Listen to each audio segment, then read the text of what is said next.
तो इसलिए कांग्रेस संसद सत्र शुरू होने से पहले इतना ड्रामा करती है। संसद चलने नहीं देती, क्योंकि जब संसद चलती है तो कांग्रेस की बखिया उधेड़ दी जाती है। हर बार कांग्रेस के नए पाप देश के सामने आते हैं। और हैरानी की बात यह है कि इतने सारे संसद सत्र के बाद कांग्रेस के पाप खत्म होने का नाम ही नहीं ले रहे। ऑपरेशन सिंदूर की चर्चा के दौरान अमित शाह ने कांग्रेस की बंद पेटी ऐसी खोली कि संसद में बोलने नहीं दिया जाता कहने वाले राहुल गांधी की बोलती बंद हो गई। पहलगाम हमले पर झूठ फैलाने वालों को जब अमित शाह ने सीधी चुनौती दी तो राहुल गांधी भाग खड़ा हुआ और बाकी कांग्रेसी बगलें झांकने लगे। दाऊद इब्राहिम कासकर 1986 में भागा श्री राजीव गांधी की सरकार।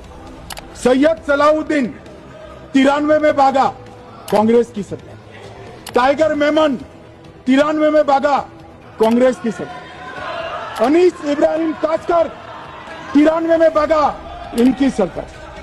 रियाज भटकल 2007 में भागा इनकी सरकार। इकबाल भटकर 2010 में भागा इनकी सरकार। मिर्जा सादाब बेग 2009 में भागा इनकी सरकार।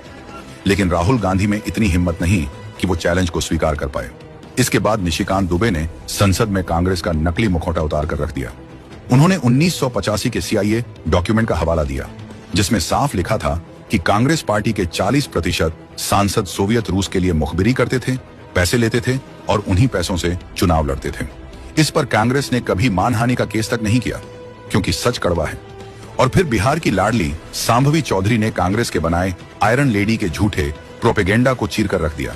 उन्होंने संसद में बताया कि 1971 के भारत पाक युद्ध की जीत सेना की थी, लेकिन कांग्रेस ने उसका श्रेय इंदिरा गांधी को बेच दिया, जबकि असली हीरो थे तत्कालीन रक्षा मंत्री जगजीवन राम, जिन्हें बांग्लादेश ने तक वॉर हीरो घोषित किया। लेकिन कांग्रेस ने उन्हें भुला दिया, क्योंकि वे दलित थे और इंदिरा की चमक फीकी पड़ जाती। दलित रक्षा मंत्री को क्रेडिट देना तो छोड़िए, 1971 का युद्ध जीताने वाले भारतीय सेना के वीर जवान सैम मानेकशॉ को 1972 से लेकर 2007 तक इस कांग्रेस सरकार ने पेंशन तक नहीं दिया था। बताइए, ये सेना के सम्मान की बात करेंगे। इन बातों का सार यही है, कांग्रेस का DNA ही गद्दारी, झूठ और अंग्रेजों की दलाली से बना है। ये वही पार्टी है जिसने आतंकियों को भागने दिया, विदेशियों के टुकड़ों पर राजनीति की और देश की असली वीरता का श्रेय भी अपने खानदान की गोदी में डाल दिया। कांग्रेस के लिए सत्ता ही धर्म है और बाकी सब, सेना, लोकतंत्र, दलित गरीब, यहाँ तक कि देश की इज्जत भी सिर्फ सौदेबाजी का माल। यही वजह है कि संसद में सच सुनते ही इनकी चुप्पी साध ली जाती है, क्योंकि जितना सच खुलेगा उतना इनका पाप उजागर होगा।